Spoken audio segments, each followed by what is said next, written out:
अरे पायल बेटा। जी पिताजी। स्कूल में जाना क्या तुझे? नहीं पिताजी, आज तो संडे है। अरे हाँ, मैं तो भूल गया, आज तो संडे है। तो बेटा एक काम करिए तू। जी पिताजी बताइए। बेटा मैं सेठ के यहाँ काम पे जा रहा हूँ, उन्होंने मेरे टाइम बहुत जल्दी बुलाया है, और तू रोटी लेके आ जाना।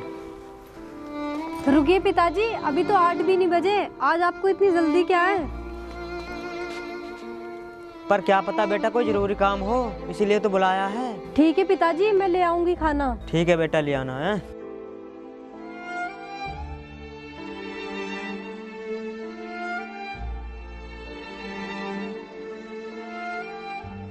अरे सेठ जी तक बात पड़ रही दिखे। राम राम सेठ जी। राम राम। आ गया तू? हाँ सेठ जी। तो एक मिनट रुक रहा। जो मैंने तुझे काम बताया था वो तो काम हो लिया, अब तेरे करने का काम तो कुछ बचा नहीं। आज मेरी बीवी भी घर नहीं है, तू ऐसा कर, झाड़ू पोंछा मार और यहाँ से चला जा, अपने बाल बच्चों को देखना। ठीक है सेठ जी।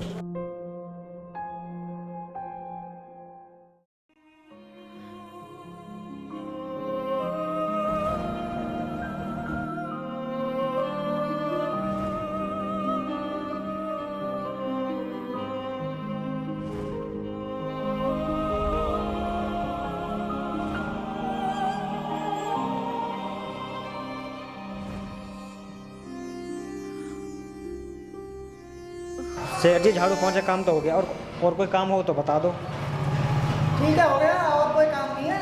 ऐसा कर, तू अपने घर का काम देख लिए और घर पहुँच। ठीक है सेठ।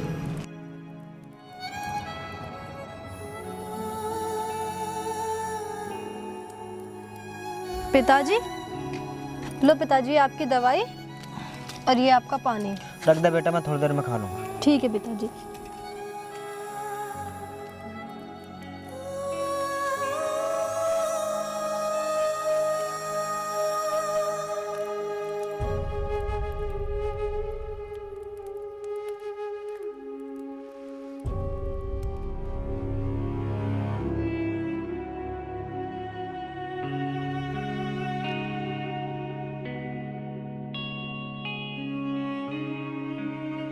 तो मेरी बेटी भी शादी योग्य हो गई है, इसके लिए पैसे का इंतजाम भी करना पड़ेगा।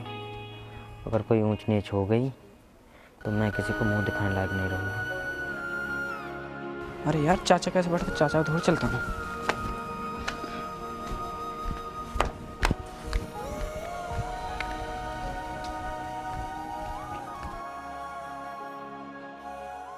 अरे चाचा कैसे बैठे हो, क्यों उदास हो, कोई परेशानी है क्या? अरे बेटा परेशानी कहाँ है, मैं अपने बेटे की शादी करने की सोच रहा, पर मैं क्या करूं, मेरे पास इतने पैसे भी तो नहीं हैं जिससे कि मैं शादी कर दूं उसकी। बस यही मेरी सबसे बड़ी परेशानी है। ओ तो चाचा ये बात है, तुम एक काम करो, बुद्धसेन से मिलो, शायद वो तुम्हारी मदद कर दे। वैसे बुद्धा है तो गाँव में ही? हाँ गाँव में ही रह है। अच्छा पिताजी मैं स्कूल जा रही हूँ। चले जा बेटा। नमस्ते पिताजी। और बेटा पढ़ के सीधा घर ही आकर है, रुकते ना कहीं। हाँ जमाना खराब है बेटा। ठीक है पिताजी, मैं पढ़ने के बाद सीधा घर ही आऊंगी, आप मेरी चिंता मत करो, बस आप टाइम पे खाना खा लेना। हाँ हाँ मैं खा लूँगा।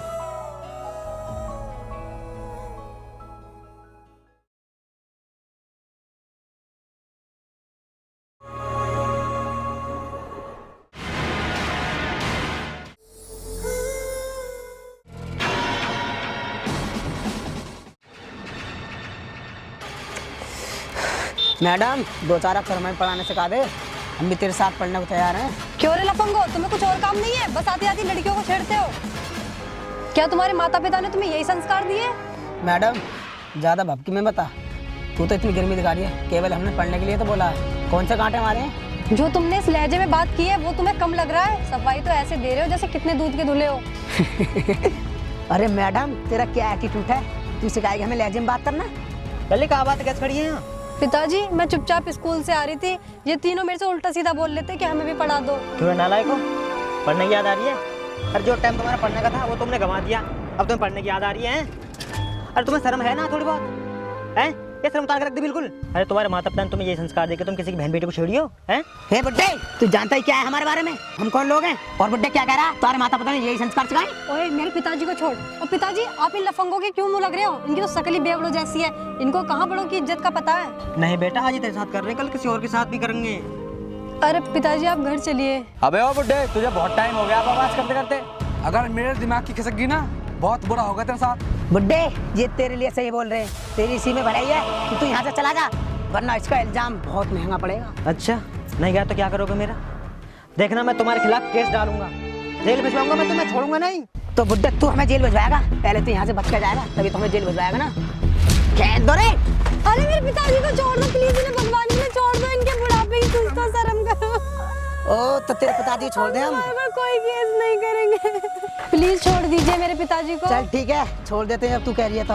हाँ याद रखना, अगर कोई केस किया ना तो इस बुड्ढे के साथ में तेरी खैर नहीं है। मेरे पिताजी को मत मारो, हम तुम्हारे ऊपर कोई केस नहीं करेंगे। उठिए पिताजी।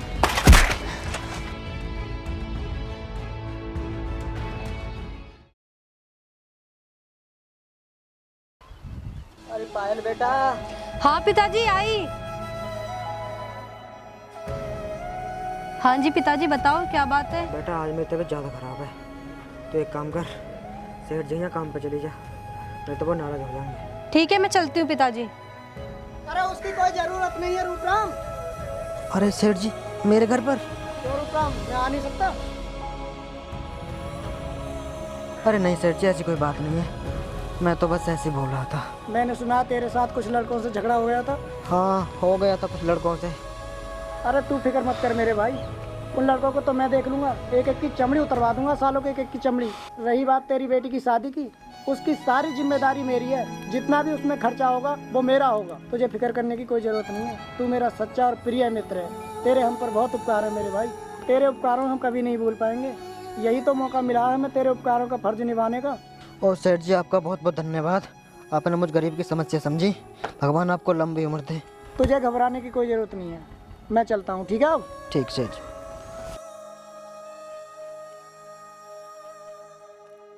पिताजी इस दुनिया में कितने अच्छे अच्छे लोग हैं ना, जैसे कि ये सेठ जी थे। ये लोग हम जैसे गरीबों की मदद करते हैं। बेटा सेठ तो बहुत होते हैं, पर इनके जैसा सेठ कोई नहीं है बेटा, देखा नहीं तूने? सेठ जी तेरी शादी की पूरी जिम्मेदारी अपने ऊपर ले रहे हैं। ठीक है पिताजी, फिर मैं आपके लिए खाना वाना बना लूँ, आप यहीं आराम करना। बना लो बेटा। ठीक है।